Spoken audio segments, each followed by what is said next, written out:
안녕하세요. 이 채널에 올라오는 다양한 사연 들으며 함께 욕도 하고 맞장구도 쳐가며 재미있게 듣고 있는 애독자 1인입니다. 사연들 듣다 보면 내가 의도한 일도 아닌데 살다 보면 속 뒤집힐 일들이 참 많아요. 저도 평생 누구한테 아쉬운 소리 한 번 안 하고 생긴 대로 살다가 시집가서 처음으로 겪는 황당한 일들에 어처구니가 없었던 적이 있어요. 이게 정말 제가 잘못해서 일어난 일인 건지 제 얘기 한번 들어보시겠어요? 저는 평범한 30대 직장인입니다. 저희 남편도 저랑 집안 환경이나 조건이나 딱히 둘 중 누가 더 처지거나 더 낫거나 할 만한 게 없이 고만고만하게 비슷한 직장인이에요. 그래서 이렇게 비슷한 사람이랑 살면 살면서 큰 사건 겪을 일 없이 평탄하게 살겠거니 생각했어요. 저희 집은 양친 다 생존해 계시고 남동생이 하나 있고 남편은 몇 년 전에 아버지가 돌아가셔서 어머니 혼자 되셨고 위로는 형이 한 분 계시고 아래로 여동생이 있어요. 여동생은 결혼 전에도 몇 번 만난 적이 있는데 나이도 또래이고 사고방식도 비슷해서 말이 잘 통했습니다.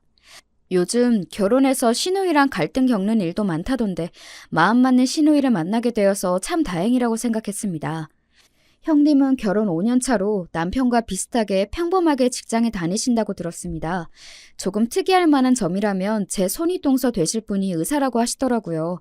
보통 의사들은 같은 의사랑 결혼하는 경우가 많거나 있는 집 자제들이랑 결혼하는 경우가 많잖아요. 시누이에게 건너듣기로는 여자 쪽 부모님 반대가 있긴 했는데 딸이 결혼 안 시켜주면 죽겠다고 난리를 피워대는 통에 결국 결혼 허락을 받아냈다고 합니다. 별일이네 싶긴 했지만 원래 사랑이 그런 거 아니겠거니 하며 그러려니 하고 넘겼습니다. 시어머니 되실 분 성격이 좀 괄괄하긴 했지만 저라고 그리 사근사근한 성격이 아니다 보니 그건 역시 크게 개의치는 않았습니다.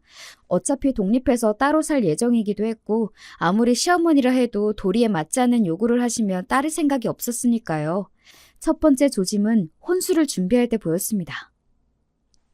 아니, 우리 큰며느리가 시집 올 때는 가전이고 가구고 다 최신형의 최고급으로 했는데 이 정도 수준으로 맞추는 건 좀 부족한 거 아니니? 어머머, 형님은 의사시잖아요? 저랑은 벌이가 다를 텐데 당연히 사는 수준도 다를 수밖에 없죠. 저도 남편이 의사면 이것보다 더 좋은 혼수했을걸요? 일부러 눈치 없는 세대 흉내를 내는 저를 쳐다보는 시어머니 눈길이 곱지 않았지만 뭐 한 푼 보태주시지도 않을 거 결혼 시작도 전에 타박부터 하는 시어머니 비위를 굳이 맞추고 싶은 생각은 없었습니다. 저는 그날 퇴근하고 만난 남편에게 분명하게 못을 박았죠. 전에 상견례 때도 느끼긴 했는데 어머니께서 의사 큰며느리랑 나랑 자꾸 비교하면서 살짝살짝 긁으셔. 나 무슨 재벌집에 시집 가는 거야? 비슷한 사람이랑 결혼하면서 자꾸 이런 타박을 왜 하시는지 모르겠네. 미안해. 자기 기분 많이 나빴지? 엄마가 워낙 옛날 분이라 그러셔. 나도 옆에서 자꾸 그러시지 말라고 말씀드릴 테니까 자기도 조금만 참아줘. 응? 위로는 형에 아래로는 여동생에 중간에 끼어 자란 남편은 영 소심한 면이 있는 사람이었습니다. 근본은 선한 사람이었지만 불만이 있어도 그걸 강하게 표현하는 건 힘들어하는 편이었어요. 그런 면이 연애하면서도 좀 답답할 때는 있었지만 제 의견은 잘 받아주는 편이어서 그동안은 좋게 넘겨왔습니다. 하지만 결혼해서 부인과 어머니 사이에 갈등이 생길 때에는 중간에서 남편의 조율이 큰 역할을 한다고 들었는데 소심한 남편이 영 미덥지 않게 느껴졌습니다. 참을 만한 정도면 모르겠지만 난 선 넘으면 자기 가족이라고 안 참아. 내 성격 알지? 중간에서 새우동 터지기 싫으면 자기 정신 단단히 차리고 잘해. 미리 마음 단단히 먹으라고 불어 겁을 단단히 주었습니다. 남편은 연신 알았다고 대답은 했지만 사실 저도 단박에 남편의 행동이 바뀌리라 기대한 건 아니긴 했습니다. 결혼식이 끝난 후 신혼여행에서 돌아오자 새신랑과 새신부를 맞이하겠다고 온 시댁 가족들이 어머님 댁에 모였습니다. 저희는 신혼여행지에서 바리바리 사온 기념품들을 모두에게 골고루 나눠주었습니다.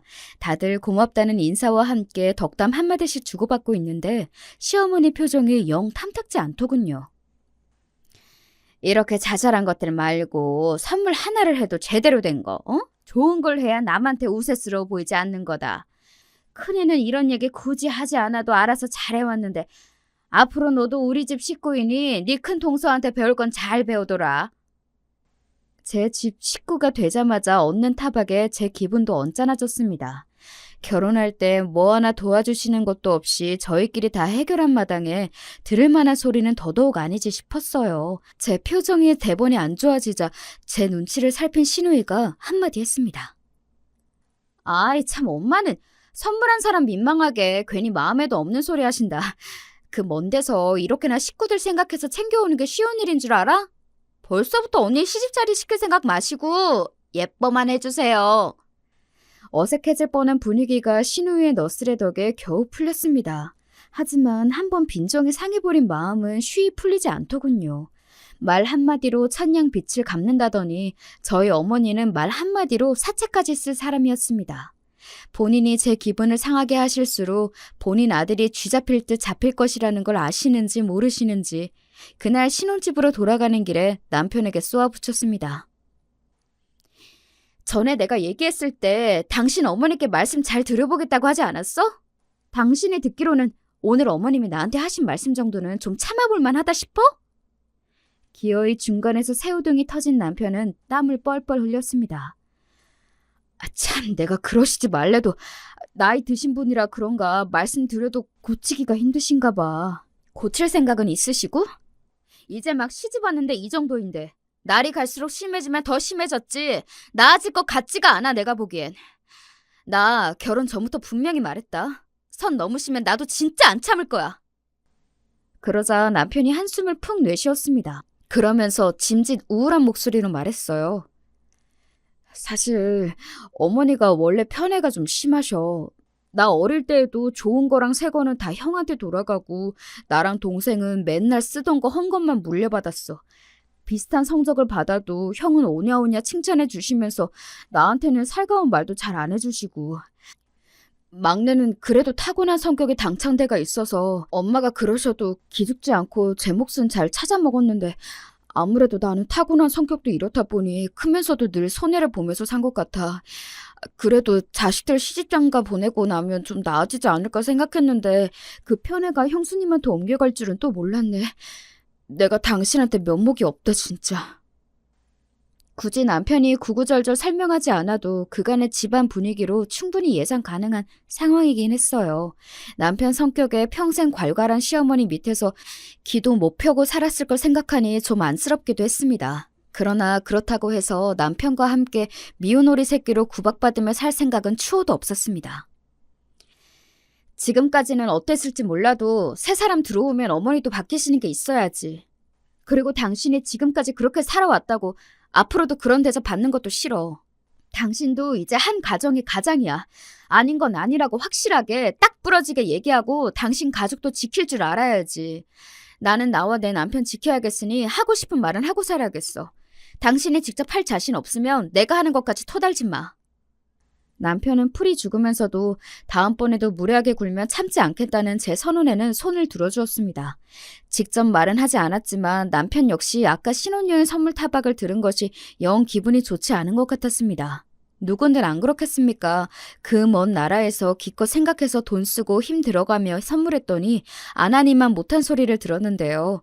거기다 남편도 혼자 차별을 감당할 때와는 달리 제 척까지 곱지 않은 눈으로 바라보는 제 시어머니께 슬슬 불만이 차오르기 시작한 것 같았습니다. 그래도 처음에 모호한 태도와는 달리 저와 뜻을 같이 하고 있다고 생각하니 앞으로 갈등이 생겨도 오늘처럼 짜증만 나지는 않겠지 생각했죠. 그러고는 결혼식 이후 직장에 복귀하고 저도 남편도 새로운 생활에 적응하느라 정신없이 바빠 첫 시댁 방문의 기억은 조금씩 잊혀가고 있었습니다. 정신없이 오후 업무를 보고 있는데 갑작스럽게 시어머니에게서 연락이 왔습니다. 네, 어머니, 이 시간에 어쩐 일이세요? 얘는 시어머니가 전화 좀 할 수도 있지. 대뜸 첫마디가 그게 뭐야? 나 픽업 좀 와야겠다. 네? 친구들 모임이 있는데 너 결혼하고 처음이니 인사도 할 겸 퇴근하면 곧장 집으로 와. 어머니, 지금 저희 부서 가장 바쁜 요일이에요. 오늘 야근 확정이에요. 일정이 있으면 미리 연락을 주시지. 퇴근 시간 1시간 전에 말씀해 주시면 어떡해요. 아니, 내가 얘기하기 전에 시집을 왔으면 시어머니 지인분들께 먼저 인사를 드리는 게 예의 아니니? 그리고 네가 야근을 하는지 집으로 가는지 내가 어떻게 알아? 가뜩이나 바빠 죽겠는데 짜증이 확 치밀어 올랐습니다. 시댁 쪽 식구들에게 인사를 드리지 않은 것도 아니었어요. 바쁜 와중에도 주말에 쉬지도 못하고 틈틈이 불려가서 어머님 친정 식구들이며 모임 지인분들이며 부지런히도 인사를 드렸습니다. 그런데 평일에까지 꼭 이러셔야 하나요? 저는 끓어오르는 화를 누르며 답했습니다. 그렇게 말씀하셔도 오늘은 업무 때문에 도저히 시간을 뺄 수가 없어요. 형님은 개원이라 6시면 바로 퇴근하시니까 오늘은 형님하고 같이 갔다 오시고 저랑은 다음에 같이 가세요, 어머니. 아니, 그냥 직장인인 너하고 바쁜 의사 선생님이 큰애하고 같아? 순간 인내심이 뚝 끊기는 것 같았습니다. 아니, 형님이 의사면 의사지. 의사인 형님 시간은 금이고 직장인인 제 시간은 똥입니까? 더 대꾸하고 싶지도 않아 지금 바로 회의 들어가야 해서 끊습니다. 딱딱하게 말하고는 전화를 끊어버렸습니다. 친정에서 자라면서는 단 한 번도 부모님께 남동생과 차별받은 적이 없었던 제 입장에서는 남이 저를 이렇게 함부로 대한 역사가 없었습니다. 그래서 이건 열이 받다 못해 다소 기이하게 느껴질 정도였죠. 같은 동시간대 대한민국에서 살고 있는 사람끼리 이렇게나 다를 수가 있다니 어머님을 내 이해의 범주에 넣어서는 안 되겠구나 싶었죠. 야근하고 들어갔더니 전화로 남편이 한 소리를 들었는지 말을 전하더군요.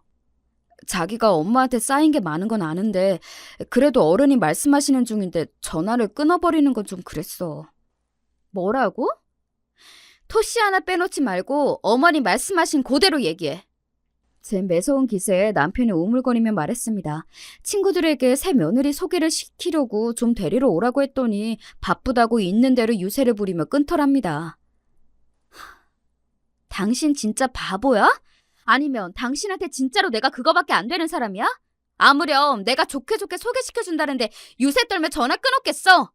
퇴근 시간 직전에 갑자기 전화해서는 일이 바빠서 퇴근도 못한다는데 예의 없는 취급하면서 의사 며느리랑 비교하면서 셔틀 취급하는데 그냥 참아? 그딴 소리밖에 못할 거면 앞으로 나한테 어머니 말씀 전하지 마. 문을 쾅 닫고 혼자 들어와 버렸습니다. 부하가 치밀어서 견딜 수가 없었습니다. 제가 도대체 왜 이런 취급을 받아야 합니까? 처음으로 남편과 결혼한 걸 후회했습니다. 결혼하기 전에 어머니가 저런 분이신 줄 알았으면 너랑은 절대 결혼 안 했으리라 씩씩대고 있으니 곧 제 눈치를 보며 남편이 방 안으로 들어왔습니다. 미안해 여보, 내가 잘못했어. 어머니 그러시는 게 하루 이틀도 아니고 어머니 말씀만 듣고 당신한테 그렇게 얘기하면 안 되는 거였는데 당신이 정말 그랬을 거라고 생각해서 그렇게 말한 게 아니고 어머니한테 얘기를 들었으니 당신 얘기도 들어보려고 한 말이었는데 내가 말을 잘못했어. 어머니가 야근한다고 하는데 그렇게까지 하실 줄은 정말 몰랐어. 이게 다 내 잘못이야. 내가 평소에 부당한 게 있어도 아무 말도 안 하니 당신한테까지 그러시는 거겠지. 이제 진짜로 당신이 하는 일에 토 안 달게. 어머니가 말도 안 되는 소리 또 하시면 당신도 참지 말고 당신 하고 싶은 대로 다 해. 아직 분은 다 풀리지 않았지만 자기 나름대로 제 화를 풀어주려고 애쓰는 남편을 보면서 조금 화를 누그러뜨렸습니다. 그러면서 도대체 내가 어쩌다가 이런 피곤한 상황에 놓이게 되었나 한숨이 나왔습니다. 평생 하고 싶은 말을 참아가며 살아본 적이 없었던 저로서는 요즘에 이러한 상황들이 참 답답했습니다. 그래서 남편에게 다시 한번 단단히 다짐을 받아냈죠. 나 저번에 한 말 그냥 한 거 아니야. 아무리 당신 며느리라도 서로 지켜야 할 예의라는 게 있는 거야. 그리고 난 나에게 최소한의 예의도 지키지 않는 사람한테까지 예의 지킬 정도로 착한 사람도 아니고 당신 어머니라서 참아주는 건 딱 오늘까지야. 앞으로 나 막 나간다고 딴소리 하지 말고 자신 없으면 지금 얘기해. 아니야, 나도 그냥 한 소리 아니야. 나한테 그러시는 것까지는 이게 내 팔자지 싶어 참았는데 아들이 결혼을 했는데 당신한테까지 이런 식으로 구는 건 나도 당신 보기 창피해서 안 되겠어. 앞으로 또 이렇게 말도 안 되는 요구하시면 당신 참지 말고 할 말 다 해. 어머니 연락 안 받아도 나도 뭐라고 안 할게. 남편에게 단단히 다짐을 받아내고는 그래, 이제 나도 더는 안 참는다. 마음 먹고 기회가 찾아오기만을 벼르고 벌렸습니다. 그리고 예상했던 것처럼 그 기회는 멀지 않은 날에 다시 찾아왔죠. 할머님 제세가 있는 날이라 바쁜 와중에도 팀원들 눈치를 봐가며 간만에 정시퇴근한 날이었습니다. 퇴근 후 곧장 어머님 댁으로 갔는데도 7시 가까이 됐더라고요. 그런데 저 말고 아무도 온 사람이 없었습니다. 어머님, 형님은요? 너 왔으면 됐지. 네 형님은 또 왜 찾아? 어머님, 그건 아니죠. 이 집 며느리가 저 하나인가요? 이 집 아들들이며 딸이며 하나도 없고 저도 오늘 회사에서 있는 눈치 없는 눈치 다 봐가며 겨우 정시 퇴근해서 곧장 어머니 댁으로 온 거예요. 애들이야 퇴근하면 어련히 알아서 오겠지. 너는 결혼하고 처음 맞는 시댁 제사인데 뭐가 그렇게 불만이 많아? 올 때 되면 안 올까? 형님 병원은 어머님 댁에서 걸어서 10분 거리에 있었습니다. 6시면 진료가 끝나니 거기서 굴러서 왔다 하더라도 저보다 먼저 도착해야 정상인데 코빼기도 보이지 않는 형님도 덩달아 얄밉게 느껴졌습니다. 될 대로 되라 저는 소파에 푹 퍼질러 앉았습니다. 아니, 왔으면 얼른 시작할 일이지. 할 일이 얼마나 많은데 그러고 앉았어? 저 오늘 회사에서도 화장실 갈 시간도 없이 일하다가 곧장 일이 온 거예요. 일할 사람 다 오면 그때 움직일 테니 좀 두세요. 불어 기분 나쁜 티를 숨기지도 않고 말하자 어머님이 어처구니가 없다는 표정으로 저를 쳐다보았지만 제 입장에서는 어머니만큼 어처구니 없는 경우가 없었기에 신경도 쓰지 않았습니다. 7시가 넘어가자 시누이와 남편, 아주버님이 차례로 들어오셨고 8시가 다 되어서야 형님이 들어서셨습니다. 아유, 다들 먼저 와 계셨네. 중간에 약속에 있어서 조금 늦었어요, 어머니. 아이고, 볼일 다 보고 오지. 급하게 오느라 고생했네. 예, 둘째 너 첫째 마시게 물 좀 가져오너라. 어머니가 떠다 드리세요. 온 집안 분위기가 순식간에 경직되는 게 느껴졌습니다. 제가 화가 나도 단단히 났다는 게 모두에게 전해졌을 테니까요.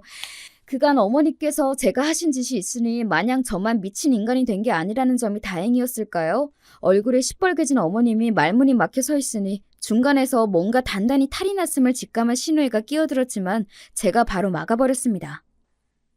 아, 큰올케 내가 물 갖다 드릴게. 아니요, 아가씨. 어머님이 가져다 주실 거예요. 어머님, 그러실 수 있죠? 그렇게 귀하디 귀한 의사 며느리인데 어머님께서 물 한 잔 못 갖다 드리겠어요? 이제 온 집안 식구가 제 눈치를 보기 시작했습니다. 눈치 없이 얄밉게 굴던 큰 동성까지 제 눈치를 슬슬 보았죠. 아이고, 언니가 화가 나도 단단히 났나 보네. 엄마, 도대체 또 언니한테 어떻게 했길래 언니가 이렇게까지 화가 났어? 아니, 화를 내도 내가 내야지. 왜 지가 화가 나? 며느리가 혼자 먼저 일 좀 할 수 있는 거지. 뭘 그런 걸로 저렇게 유난이야, 유난히. 자기 형님 의사라 바쁜 거 뻔히 알면서 꼭 저렇게 마음에 안 드는 티를 내야겠어? 어머니도 좀 그만하세요. 어머니가 자꾸 그러시면 중간에서 저랑 이 사람이 얼마나 난처한 줄 아세요? 새 사람 들어온 지 얼마나 됐다고 벌써 이렇게 마음 상하게 만드십니까? 그간 어머니가 너무하셨어요. 정말 제 편을 들어주시려는 건지 제게 불똥이 튈까 걱정이 돼서 선수치는 건지는 몰라도 아주버님께서도 제법 크게 역정을 내셨습니다. 형님도 한마디 거두셨어요. 그래요, 어머님. 동서가 그간 얼마나 서운한 게 많았으면 그랬겠어요. 오늘은 제가 말도 없이 늦어서 실수한 게 맞아요. 내가 미안해, 동서. 손윗사람이 내가 더 잘했어야 하는데 그만 눈치 없이 굴어버렸네. 다음에는 무슨 일이 있으면 꼭 먼저 연락하고 웬만하면 제 시간에 올게. 그만 마음 풀어. 남편은 제가 민망해 고개도 제대로 들지 못하고 있었습니다. 저는 더는 그 자리에 있고 싶지가 않았어요. 어머님과 남편을 제외한 모두가 만류했지만 저는 자리를 털고 일어섰습니다. 제가 이런 기분 상태로 지금 여기 있는 건 오늘 제사 지낼 할머님께도 예의가 아닌 것 같아요. 오늘은 이만 돌아가 보겠습니다. 그 길로 뒤도 돌아보지 않고 집으로 돌아와 버렸습니다. 남편은 따라 나오지 않더군요. 너도 결국 어머님 아들이구나 배신감이 느껴졌지만 그저 모든 게 다 귀찮았습니다. 그렇게 침대에 2시간쯤 누워있었을까 시누이에게서 전화가 왔습니다. 언니, 저 지금 언니 집 근처인데 우리 차 한잔 할까요? 시간이 늦어 시누이를 집으로 불렀습니다. 시누이에게 차 한 잔을 내어주고 제가 물었습니다. 아가씨, 제사는 잘 지냈어요? 제가 괜히 집안 분위기를 무겁게 만들었네요. 아니에요. 잘했어요, 언니. 우리 엄마지만 내가 한 번은 당할 줄 알았어. 중간에서 곤란한 입장이었을 텐데도 제 편을 들어주는 시누이가 고마웠습니다. 고마워요, 아가씨. 아가씨가 남편보다 낫네. 그 말에 잠시 멈칫하던 시누이가 말했습니다. 언니, 우리 제사 못 지냈어요. 언니 나가고 나서 오빠가 한바탕 뒤집었거든. 뜻밖의 말에 제가 눈을 동그랗게 뜨고 시누이를 바라보았습니다. 그간 우리라고 쌓인 게 왜 없었겠어. 같은 자식이라도 큰오빠가 엄마한테는 가장 아픈 손가락이라는 거 나나 오빠가 모르지 않았는데 그래도 자기 때문에 언니까지 그런 대접받는 걸 보니 오빠라고 어디 속이 편했겠어요? 그간 오빠도 참 많이 참았는데 언니 그러고 가는 것 보니 그동안 쌓인 것인지 죄다 터져서는 나 우리 오빠가 엄마한테 소리 지르는 거 처음 봤다 언니? 저도 남편이 소리를 지르는 거 단 한 번도 본 적이 없었기에 도무지 상상이 가지 않았습니다. 다소 답답하다 싶을 정도로 참는데 익숙한 사람이 나 때문에 터졌다고 생각하니 아까의 배신감은 어느새 사라지고 상처받았을 남편이 안쓰럽게 느껴졌습니다. 어느 정도였냐면 오빠가 이러실 거면 차라리 얼굴 보지 말자고까지 하더라니까요. 나 진짜 오늘 우리 오빠한테 너무 놀랐어. 오빠가 진짜 그랬어요? 그렇다니까. 신이 나서 설명하는 신우이를 보며 아무리 제 어머니가 내가 잘못을 했어도 나는 남이고 어머님은 엄마인데 저렇게 내 편을 들 수 있는 것도 아가씨 역시 쌓인 게 많아서겠지 하는 생각이 들었습니다. 나도 말을 안 해서 그렇지 크는 내내 큰오빠랑 차별대우 받으면서 참 상처 많이 받았다? 그렇다고 둘째 오빠나 내가 큰오빠보다 딱히 부족하거나 떨어지는 것도 없었는데 그렇게 상처를 받아놓고도 평생을 그렇게 자라와서 그런지 나도 그런 환경에 묻어져 있었나 봐요. 내가 그런 상처를 받았대도 남의 집 귀한 딸인 언니까지 그러도록 보고 있으면 안 되는 거였는데 내가 미안해요. 언니, 앞으로 내가 더 많이 신경 쓸게요. 진심 어린 사과를 전하는 신우에게 마음을 위로받는 기분이었어요. 사실 사과를 해야 할 사람은 따로 있었지만 내 기분을 이해하고 공감해주는 한 사람이 있다는 게 많이 위안이 됐습니다. 그렇게 신우이가 돌아가고 새벽이 다 되어서야 남편이 집으로 돌아왔어요. 지금까지 어디 있다가 이제 들어와? 남편은 술을 한 잔 한 것 같았습니다. 평소에 잘 마시지도 않는 술을 마신 건 역시 속상해서였겠죠. 부인이 제 어머니께 그런 취급을 당한 것도 그 때문에 난생 처음 제 어머니께 소리를 질러가며 절연하자는 이야기까지 한 게 그 사람 입장에서는 감당하기 어려운 일이었을 겁니다. 내가 당신한테 정말 미안해. 우리 장인 장모님이 당신 이렇게 귀하게 키워주셨는데 이런 대접 받을 사람이 아닌데 나한테 시집와서 이런 꼴이나 보게 하고 내가 정말 너무 못난 남편이야. 미안해 여보. 혀가 꼬여가는 걸 간신히 정신 부여잡아가며 사과하는 남편이 딱해 보였습니다. 저라고 저런 어머니 밑에서 자라고 싶었을까요? 사랑받지 못했던 유년기의 남편을 꽉 안아주고 싶었습니다. 저는 결혼하고 겨우 몇 달 당했는데도 억울하고 서러운 마음을 견디기가 어려웠는데 평생 저런 환경에서 남편이 자라왔다고 생각하니 너무 마음이 아팠습니다. 나 이제 어머니 안 볼 거야. 내 가족은 이제 당신 하나뿐이야. 당신한테 함부로 대하는 사람은 그 누구도 용서하지 않을 거야. 술에 취해 잠든 남편을 보며 그래 이 사람이 내 편이면 됐지 마음을 달랬습니다. 그 소란이 있은 후로 한동안 어머니께는 따로 연락이 오지 않았습니다. 남편 역시 어머님을 찾지 않았죠. 그렇게 보름쯤 지났을까 신우이를 통해서 어머니께 연락이 왔습니다. 언니, 엄마가 언니랑 오빠 밥 한 끼 먹이고 싶대요. 아무래도 언니한테 사과하고 싶은 모양이야. 저 잘못한 거 없다며 끝까지 뻗대실 줄 알았는데 뜻밖의 소식이었습니다. 정말 안 갈 거야? 안 간대도. 소식을 들었는데도 남편은 고집을 피웠습니다. 예전 같으면 상상도 못할 일이었어요. 저는 비록 어머님이 잘못하시긴 했어도 모자 사이를 갈라놓은 게 아닌가 마음이 쓰이지 않을 수가 없었습니다. 끝까지 잘못을 인정하지 않는다면 모르겠지만 그래도 사과하겠다는 뜻을 보였잖아요. 그래서 슬그머니 남편을 찔러보았습니다. 안 간대도 그러네. 여전히 고집을 피우는 남편에게 말했습니다. 사과를 안 하려고 하셨으면 나도 이런 소리 안 했을 거야. 그런데 사과하시겠다잖아. 사실 나도 나인데 나는 당신의 어머님한테 꼭 사과를 받았으면 좋겠어. 그간 평생 당신한테 잘못하셨잖아. 사과 받고 나서 어머님을 계속 보든 지금처럼 안 보든 그것까진 뭐라고 하지 않을게. 그래도 난 당신이 한 번은 사과를 받아야 당신 그간 받았던 서름이 좀 풀릴 것 같아. 내가 내 엄마를 모르겠어? 평생을 저렇게 사신 양반이야. 지금이야 생전 안 그러던 내가 그렇게 세게 나오니까 당황해서 저러시는 거겠지. 지금 굽히고 들어가면 또 금방 똑같아질 거야. 그렇게 되면 괜히 당신만 더 고생이야. 그건 그때 되어봐야 알지. 그리고 정말 당신 말처럼 똑같이 예전처럼 그러시면 그때 가서 안 봐도 되는 거잖아. 이대로 당신이랑 어머니 사이가 영영 틀어지면 나도 영 개운치 않을 것 같아서 그래. 남편은 여전히 마뜩지 않은 기색이었지만 제가 일주일을 설득한 끝에 어머님의 초대를 받아들이기로 했습니다. 거의 한 달 만에 보는 작은 아들 내외와 어머님 사이는 어색하게 짝이 없었죠. 중간에서 시누이가 분위기를 풀어보려고 무진 애를 썼습니다. 엄마, 오빠도 아직 마음 안 풀렸는데 언니가 어머니 보러 오자고 설득해서 온 거래. 언니가 정말 큰 사람이야. 엄마는 이런 며느리 얻은 걸 감사해야 해. 시어머니의 표정이 떨떠름하긴 했지만 사과를 하려고 불렀다는 말이 거짓은 아니었는지 어머님이 어색하게 입을 여셨습니다. 내가 행동거지를 좀 조심했어야 하는데 그렇지를 못해 너희들 속을 많이 상하게 미안하다. 아는 거 없는 늙으니까 뭘 몰라서 그랬겠거니 하고 이번만 한번 넘어가다오. 사과치곤 두루뭉실하고 담백했지만 남편 입장에서는 평생 처음 받는 어머니의 사과일 테니 그 정도로 만족하고 넘어가기로 했습니다. 남편의 표정 역시 여전히 굳어 있었지만 그래도 평생 저 잘못한 거 없다며 떵떵거리며 살아온 제 어머니의 사과에 조금은 표정이 풀어진 것도 같았습니다. 그렇게 다소 어설프기는 하지만 어찌저찌 일이 풀리고 예전만큼은 아니지만 간간히 어머님과 서로 안부 전화 정도는 주고받았습니다. 예, 요새 네 남편은 어찌 지내니? 그 사람이야 잘 있죠. 그 사람하고는 연락 안 하세요? 아니, 내가 먼저 하긴 하는데 걔가 먼저 연락 오진 않아서. 화해를 하긴 했지만 확실히 남편의 태도는 이전과는 달랐습니다.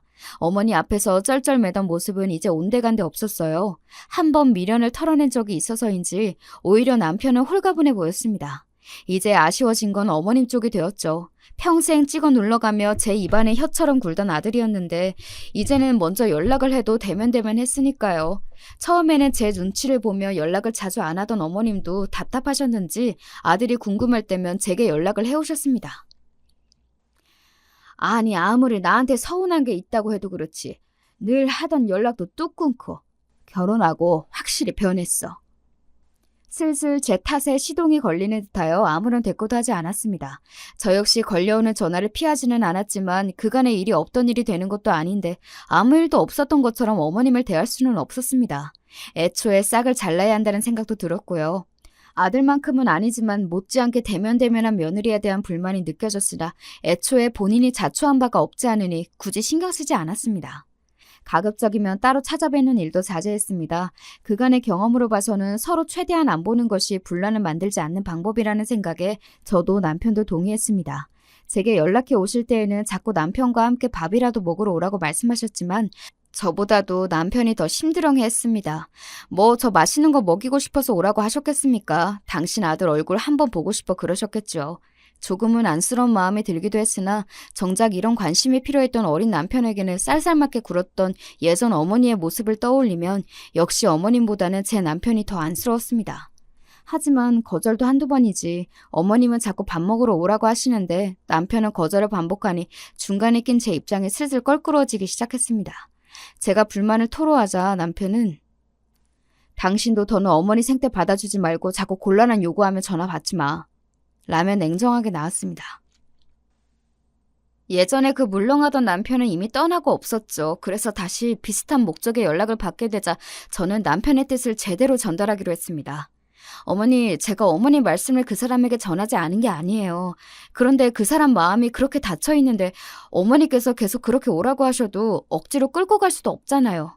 자꾸 이렇게 말씀하시면 중간에서 제 입장이 정말 난처해요. 네 남편이 그렇게까지 싫다고 하면 너라도 한 번쯤은 혼자라도 올 수 있는 거 아니니? 내가 이 나이에 먼저 사과까지 했는데 너희 둘 다 정말 너무한다. 수화기 너머로 울먹이는 어머님의 목소리가 들렸습니다. 이 상황이 정말 피곤하게 느껴졌지만 그래 한 번은 다녀오지 뭐 생각하며 주말에 혼자서라도 한 번 찾아뵙겠다 말씀드렸습니다. 뭐하러 부러 피곤한 일을 만들어. 남편의 반응은 부정적이기 짝이 없었지만 약속은 약속이니 어쩔 수 없었습니다. 그리고 계속해서 저런 식으로 연락이 오는데 한 번도 가보지 않은 것도 마음에 걸렸어요. 당신 없이 혼자 다녀오마 말하자 남편이 맞듣지 않다는 투로 말했습니다. 가서라도 예전처럼 트집 잡고 하대하시면 더 있지 말고 그냥 박차고 나와. 안 갔으면 좋겠구만 고집을 부려. 그러게 내가 사서 고생을 하는구나. 제 발등을 찍으며 약속한 주말에 어머님 댁으로 향했습니다. 어머님 혼자 계실 줄 알았던 댁에는 뜻밖에도 오랜만에 보는 큰형님이 함께 있었습니다. 어머, 동서 오랜만이네? 오늘 동서도 오는 거였구나. 형님 말을 들으니 형님도 제가 오는 줄은 몰랐던 건지 당황한 눈치였습니다. 어머님과 형님 저 셋만 있다고 생각하니 그 자리가 더 불편하게 느껴졌어요. 왔니? 시어머니는 여상한 투로 말하며 부엌에서 나오셨습니다. 어색한 분위기를 풀어보려고 큰 동서가 짐짓 들뜬 듯한 말투로 말했어요. 어머님이 백숙하시던데 우리 동서 몸보신 시켜주려고 그러셨나 보다. 아니요, 그 몸보심은 형님 시켜주려고 하신 걸 텐데요. 속으로 생각하며 그저 고개만 주걱거렸습니다. 이내 식탁에 백숙 한 상이 차려지고 어머님께서 저희를 부르셨습니다. 자, 우리 첫째. 올해도 병원 꾸려나간다고 고생이 많았다. 하나 들어라. 시어머니는 2마리 중 1마리의 닭을 붙잡고 큼직하게 다리 하나를 떼어다 형님 앞접시에 올려주었습니다. 당황한 형님이 제 눈치를 보는데도 아랑곳 않고 말이죠. 아, 이거였나? 둘째 뭐하니? 너도 얼른 먹어라. 어머님 속이 빤히 보였습니다. 결국은 제 아들 없이 혼자 나타난 눈에 까신 둘째 며느리가 곱깝다 이거겠죠. 과연 남편 말대로였습니다. 어머님은 역시 어머님이시더군요. 먹으라는 말뿐이지 당연히 형님에게 했던 것처럼 다리를 뚝 떼어주시는 퍼포먼스는 역시 제게는 일어나지 않더군요.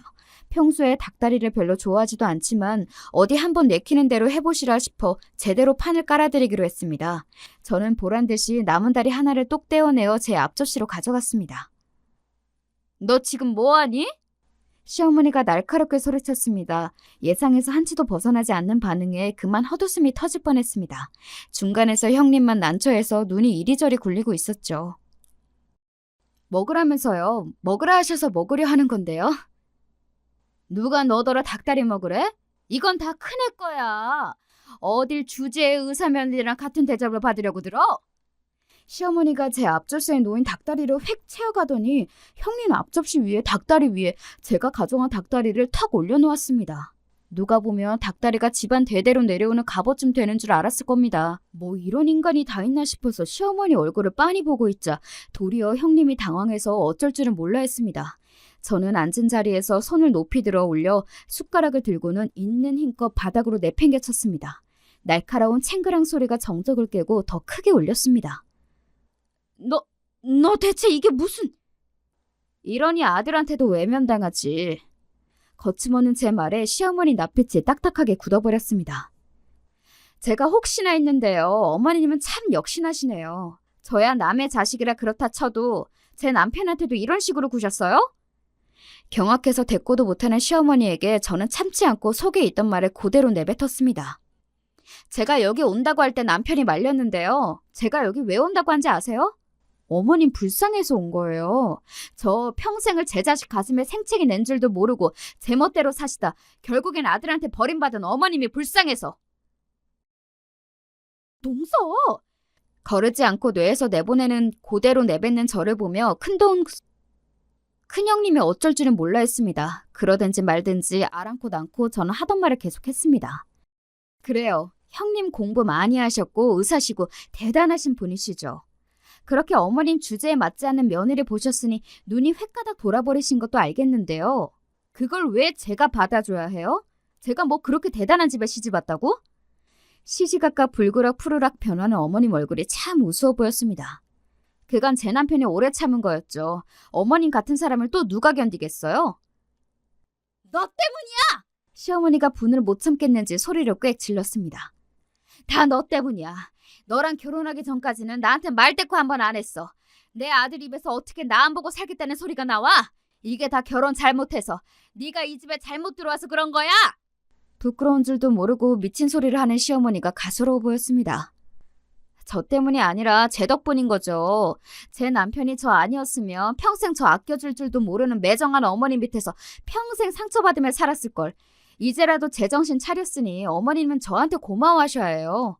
물론 고마운 줄도 모르시겠지만 오늘이 저 여기 마지막으로 오는 날이에요.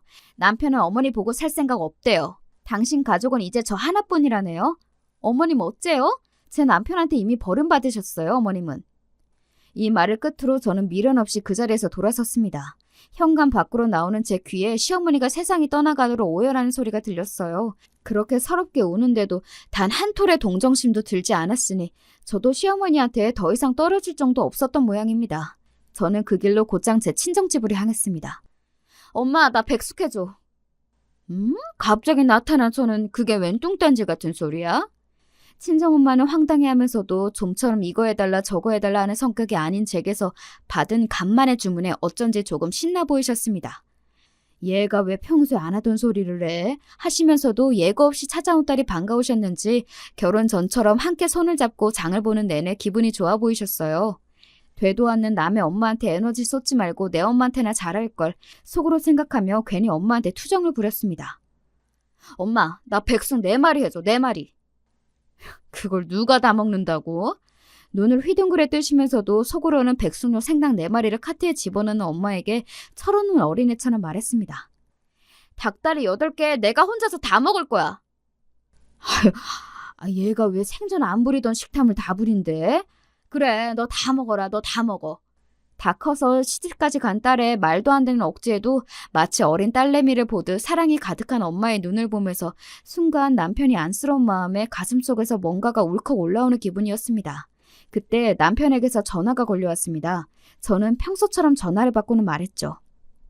자기, 엄마 집으로 백숙 먹으러 와. 뭐? 분명 무슨 일인지 알고 제게 전화를 했을 겁니다. 제가 그러고 나왔는데 형님이 아무리 눈치가 없다 해도 남편에게 연락하지 않았을 리가 없잖아요. 무거운 마음으로 전화를 걸었을 남편은 아무렇지 않은 제 목소리에 오히려 당황한 눈치였습니다. 엄마 백숙이 먹고 싶어서 친정집에 왔어. 우리 엄마 백숙 잘해. 우리 오늘 저녁은 엄마 아빠랑 같이 먹자. 제 말에 남편은 그만 말문이 턱 막힌 듯 했습니다. 한참을 말이 없다 곧 가겠다며 전화를 끊더군요. 백숙을 삶는 내내 엄마가 쉴 새 없이 제잘제잘 딸에게 말을 거는 소리가 주방에 가득 찼습니다. 평소 남말에는 신경 쓰지 않는 제멋들인 성격 탓에 잘 넘어갔다고 생각했는데 그간 알게 모르게 제게 막대하는 시어머니에게 마음을 다쳤었던 모양이에요. 바쁜 딸이 시간을 쪼개 찾아왔다는 것만으로 생복해하시는 엄마 모습을 보면서 그래, 부모에게 사랑받는 느낌은 이런 거였지 마음이 녹아내리는 것만 같았습니다.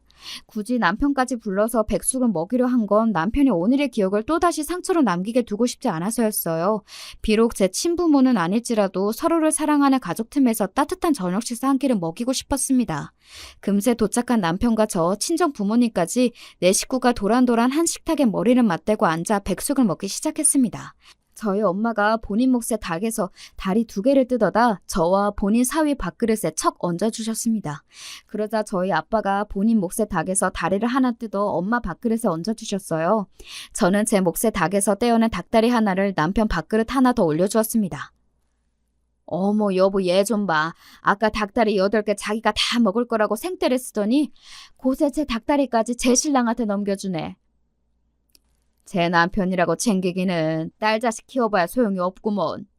짐짐 너스레를 떠는 엄마 아빠 앞에서 겸연쩍게 웃으면서도 남편은 행복해 보였습니다.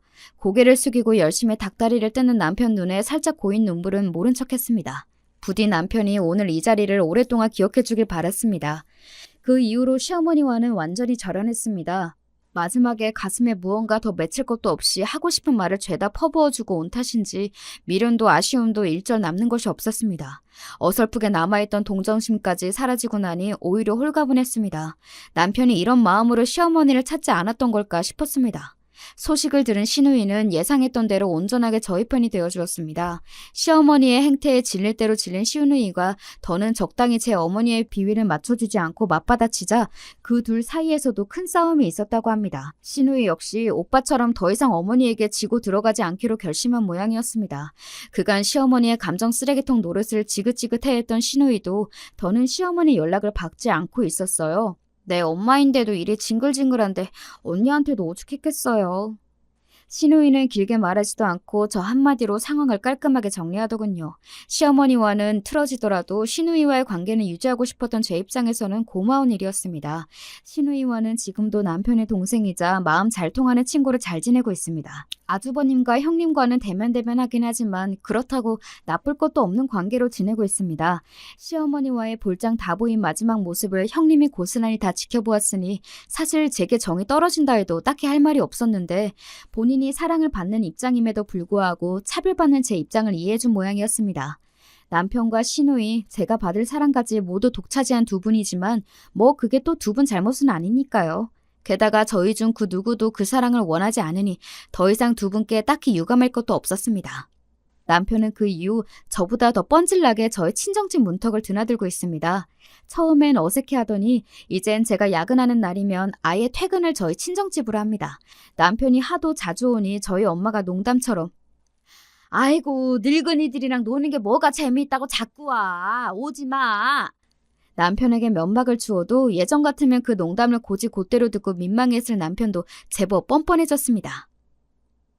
민선이랑 노는 것보다 장인어른 장모님이랑 노는 게 더 재미있어요. 쫓아내지 마세요. 하나뿐인 사위가 부리는 애교가 싫지 않으신지 이젠 남편이 저의 친정 식구들과 섞여 있는 모습도 그리 어색한 그림이 아니게 되었죠.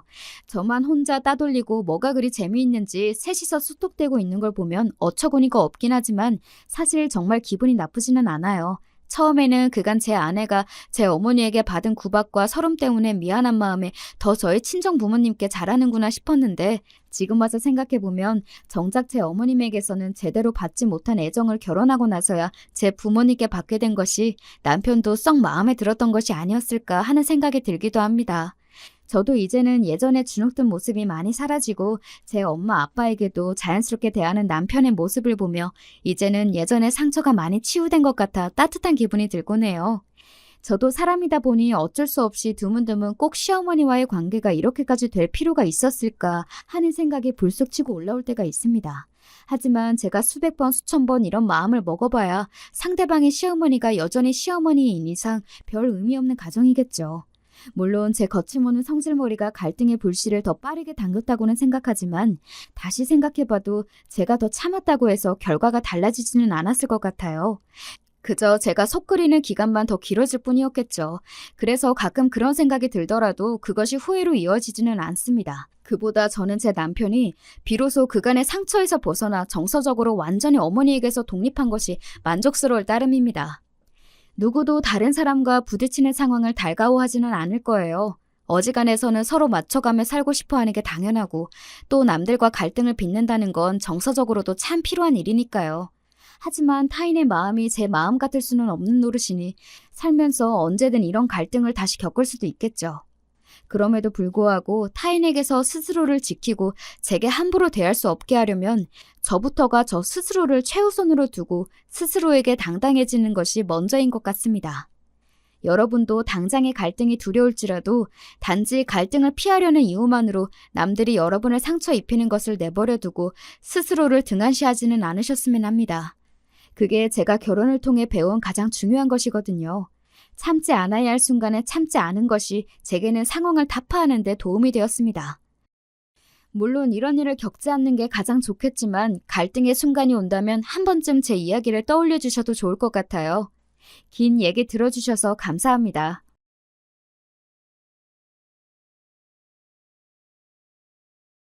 안녕하세요. 매번 너무 잘 듣고 있어서 신세를 지고 있는 사연에 빠지다 채널에 제 얘기를 용기 내어 한번 사연으로 신청하게 됐습니다. 저는 중년 나이의 남자고요. 아직 스스로를 청년이라고 지칭하고 싶지만 이젠 그럼 정말 양심 없단 소리를 들을 것 같은 나이가 됐네요. 세월 참 빠릅니다. 요새는 정말로 세상이 참 좋아졌다는 생각이 새삼 듭니다. 운전을 하면서 항상 유튜브를 들으니까요. 차량과 제 휴대폰이 자동으로 연결이 되니 못할 게 한 개도 없습니다. 불과 20 몇 년 전까진 차에서 기껏 카세트 테이프나 들었는데 말이죠. 그렇지 않나요? 매해 여름마다 해수욕장 계곡 같은 곳들을 놀러 가던 차 안에는 카세트 테이프에 담긴 흥겨운 댄스 음악들이 흘러나오곤 했어요. 부모님께서 잘 들으시던 테이프는 여러 가수들의 히트곡들이 한 곳에 담긴 모음집이었습니다. 제가 종종 시내에 놀러 나갈 때면 그런 것들을 사오곤 했네요. 유별나게 기억나는 테이프 하나가 있습니다. 어느 날 리어카의 각종 가요 테이프들을 실어 판매하시던 아저씨한테 최신 히트곡 모음집을 구매했죠. 표지에 가장 크게 나와 있던 얼굴은 김건모였습니다. 당시에 제가 그걸 10,000원을 주고 샀습니다. 어머니께서 노발대발하셨어요. 5,000원 줄까 하다가 선심 써서 용돈 10,000원 줬더니 두고두고 잘 쓰진 못하고 이걸 어떻게 10,000원을 주고 사와? 그 아저씨도 미쳤지. 정말 미쳤어. 세상 물정 모르는 어린애를 등쳐먹네. 거기 어디야? 리어카 어디 있었어? 시내 문구점 바로 옆에 있긴 했는데 리어카 끌고 계속 돌아다녀서 정확히 몰라요. 근데 엄마가 그거 알아서 뭐 하시게요? 뭐 하기는 당연히 내일 당장 가서 따져야지. 아주 제대로 따지고선 돈도 도로 돌려받을 거야. 너 내일 엄마하고 같이 시내 갈 준비나 해둬. 그래서 제가 바닥에 엎어져서 거의 울다시피 떼를 썼습니다. 왜냐고요? 놀 곳이라곤 시내밖에 없었는데 거기서 리어카 아저씨랑 싸우는 엄마를 두네라고 소문이 번지면 어쩐답니까? 하늘이 무너져 내리는 듯 했습니다. 어릴 땐 또래 친구들에게 잘 보이는 게 세상 그 무엇보다 중요했으니까요. 도대체 왜 거기까지 가서 따지냐고, 엄마는 김건모 좋아한다고 했으면서 왜 기껏 생각해서 사오니까 화를 내냐고, 꼴랑 10,000원 가지고 왜 이러냐고 저는 숨이 넘어가도록 고집을 피우며 막 따져댔습니다. 그러자 어머니께선 자식 이기는 부모 없다며 한숨을 쉬시는 것을 끝으로 그 테이프를 품으셨죠. 김건모의 노래가 담겨 있었던 최식 히트곡 모음집 테이프는 꽤 오래도록 저희 집 거실에서 그리고 아버지의 차 안에서 흘러나왔습니다. 어머니께선 아까워서라도 많이 들어야 한다고 하셨었죠. 그땐 제가 철이 없어서 몰랐는데 시간이 지나 보니까 알겠더라고요. 그 테이프에 10,000원이나 줬던 게 얼마나 황당한 일이었던지요. 그때와 비교할 수 없을 정도로 고물가 시대인 지금이라 할지라도 선뜻 그런 걸 10,000원이나 주고 사기에 망설여지니까 말입니다. 전 제가 눈탱이를 맞았던 줄도 모르고 그 테이프의 음악이 흘러나올 때마다 남몰래 뿌듯해했었습니다. 테이프를 너무 잘 샀다고 착각하면서 말입니다. 저희 가족이 마지막으로 걱정 근심 없이 즐겁게 보냈던 여름 휴가철에도 그 테이프가 아버지 차에선 흘러나왔습니다. 해수욕장을 향하는 동안 뒷좌석에선 전 친구들에게 빌려온 만화책을 받고 여동생은 인형 2개를 양손에 쥔 채 나름의 인형놀이를 했었어요. 하도 가지고 놀아서 손때가 묻자 어머니께서 자꾸만 세탁을 해주신 덕분에 겉면이 흐물흐물해진 인형들이었습니다. 모든 게 지나고 난 뒤에야 그런 것에서 가난했다는 사실을 깨닫고 절약 정신이 투철하셨던 부모님의 모습도 깨닫게 되네요. 그땐 고속도로가 왜 그렇게 어디든 막혔는지 모르겠어요. 가는 데만 하루 종일이었죠. 그래도 즐거웠습니다. 도중에 휴게소라도 들르면 날아갈 듯 했죠. 여동생과 투닥투닥거리며 서로 먹고 싶은 것을 내세웠습니다. 여러 개를 살 순 없었으니까요. 주로 동생과 합의를 보던 지점은 알감사였습니다. 감자 그까짓 거 집에서 그냥 해다가 설탕이나 솔솔 뿌려 먹으면 되는 걸 뭐하러 비싼 돈을 주고 사 먹어. 아버지께선 혀를 끌끌 차셨지만 그래도 여동생이 한 개를 이쑤시개로 콕 집어서 들으면 맛있게 잡수셨습니다. 저희 남매를 향해 뜨거우니까 조심해서 먹으라는 말씀도 늘 잊지 않으셨죠. 오래 걸려서 목적지로 가는 것 자체가 가족 여행이었던 그런 유년 시절의 추억과 행복이 있다는 것만으로도 나이가 든 지금은 무척 감사하게 여겨집니다. 그 시절 대부분의 부모님들께서 다 그러셨을 거예요. 피곤하고 힘들어도 자식들 위해서 남들 다 가는 나들이는 꼭 빠질 수 없었던 그 마음들 말입니다. 즐거웠던 그때의 여름 휴간, 아버지와 내 식구가 함께 떠났던 마지막 여행이 됐습니다. 아버지께선 추석 명절을 단 며칠 앞두고 화물차에 치이는 사고를 당하고 마셨습니다. 화물차 운전수는 명절을 앞두고 일을 빨리 해치우고 싶은 생각만 가득한 나머지 경황 없이 구는 바람에 아버지를 보고도 허둥지둥 하다가 사고를 냈다고 실토했고요. 그리고 덧붙인 말이 돈 없다, 죄송하다 였습니다. 저희 가족이 무너져 내린 순간이었죠. 내가 자식 새끼들 위해서라도 마음 굳게 먹고 정신 차려야지. 난 나약해 줄 수 있지만 자식 둔 엄만 나약할 수 없는 법이야. 그 말을 명심하며 정신 다 잡아야 돼. 병원 화장실에서 찬물로 세수를 하고 나오신 어머니께서 당신의 뺨을 쳐가며 그렇게 중얼거리시던 모습을 제가 봤습니다. 중환자실에 아버지께서 홍수 상태로 계신 상황에서 저와 동생은 극도의 불안감을 느끼며 어머니가 잠시만 안 보여도 가슴이 철렁 내려앉곤 했었죠. 그때도 어머니께서 갑자기 안 보이니까 여동생과 손을 잡고 어머니를 찾으러 다녔던 거예요. 그리고 화장실 앞에서 그런 어머니의 모습을 발견했을 때 전 조용히 여동생을 잡아 끌고 저희 남매가 원래 있던 자리로 돌아갔습니다. 그리고 그때 이후로 2번 다신 어머니께서 눈앞에 안 보인다 해서 불안해하며 찾으러 다니는 짓을 하지 않았습니다. 여동생이 울고 보채면 제 선에서 달래고 조용히 시키게 됐죠. 나도 더 이상 어린애가 아니야. 할머니가 전에 그러셨잖아. 내가 아들이고 장남이니까 집안에 대들보라고 내가 잘 커야 된다고. 그러니까 부모님께 의젓한 자식이 되자. 내가 약하게 구니까 동생도 나를 따라하는 거잖아. 내가 솔솜수범을 보여야 돼. 어머니께서 자신의 뺨을 세게 쳐가며 정신을 다 잡으시던 모습은 저에게 충격이었고 제 사고방식을 완전히 바꿔놓았던 겁니다. 아버지께서 제발 무사히 회복하시길 매일같이 기도했죠. 여동생이 아버지를 위해 접기 시작한 종이학은 금세 개수를 엄청 늘려가기 시작했습니다. 어디서 자꾸 그렇게 접을 종이가 생기는 건가 했는데 여동생이 했던 말이 자기 학교 친구들이 색종이를 줘서 그걸로 접는 거라고 했었죠. 소원을 담은 종이학이라니. 그때가 순수한 낭만이 있던 시절이었다는 걸 저는 종이학이 상징한다고 생각합니다. 의료진과 대화를 나누는 어머니의 모습을 멀찍이서 몰래 살펴보곤 했었는데 그럴 때마다 엄마의 표정이 좋질 않았어요. 그래서 아버지께서 회복하시는 게 불가능일 거라는 것을 저는 알게 됐죠. 예학을 접는 여동생에겐 말하지 않았지만요. 시간이 지나며 저는 남몰래 마음의 준비를 하고 있었고 쌓여가는 병원비에 일가 친척들이 모두 갑갑한 가슴을 두드리며 안타까워했습니다. 애석하게도 당시 집집마다 여유가 있진 못했거든요. 저만 남몰래 마음의 준비를 하고 있다고 생각하던 어느 날 의료진이 공식적으로 마음의 준비를 해놓으시라 그랬습니다. 심장이 쿵 떨어졌고 제 옆엔 동생이 종이학을 가득 담은 상자를 떨어뜨렸습니다. 저희 남매가 엿듣고 있었단 사실을 어머니께선 그제야 아시고 깜짝 놀라 뒤를 돌아보셨어요. 왜 따라와서 듣고 있었냐는 책망을 하시진 못했습니다. 동생이 엉엉 울기 시작했기 때문에 그걸 달래느라 바빠지셨거든요. 전 아버지와의 이별을 준비하며 그간 추억을 곱씹었고 동시에 하늘을 원망했습니다. 단란하게 잘 살던 저희 가족에게 왜 이딴 시련을 주냐고, 왜 하필 우리 집이냐고 원망을 퍼부었죠. 그땐 정말 한 집안의 가장에게 병고가 닥치면 비극이다라는 말이 저절로 나오던 시절이었는데 든든한 아버지께서 한순간에 이렇게 되신 것이 너무나도 원망스러웠습니다. 2달하고도 약 일주일 정도를 병원에 실려오신 이후로 혼수 상태에서 누워만 계셨던 아버지와의 이별을 하게 되던 날이었어요. 아주 늦은 밤중이었는데 의료진이 착잡한 얼굴로 복도 자리에서 꽉 붙어 앉은 채 온기를 나누며 침묵하고 있던 저희 세 사람을 불렀습니다. 그래서 아버지 곁으로 갔죠. 이젠 마지막 인사를 드려야 할 때였고 그 인사를 아버지께서 들으실 수 없음이 슬펐습니다. 사고를 당하셨던 날 아버지께선 유독 일찍 출근을 하셨었고 저희 남매는 그날따라 늦잠 꾸러기들이었기 때문에 인사조차 하질 못했거든요. 미치게 아쉬웠죠. 눈물을 훔치던 그때 정말 놀라운 일이 벌어졌어요. 숙연한 틈을 타 여동생이 종이학 상자를 아버지의 얼굴 옆에 내려놓은 건데요. 그러고 나서 몇 초 지나지 않았을 때 아버지의 눈꺼풀이 파르르 떨리더니 잠시 후에는 눈동자가 보였습니다. 저희 다 깜짝 놀라서 난리가 났었죠.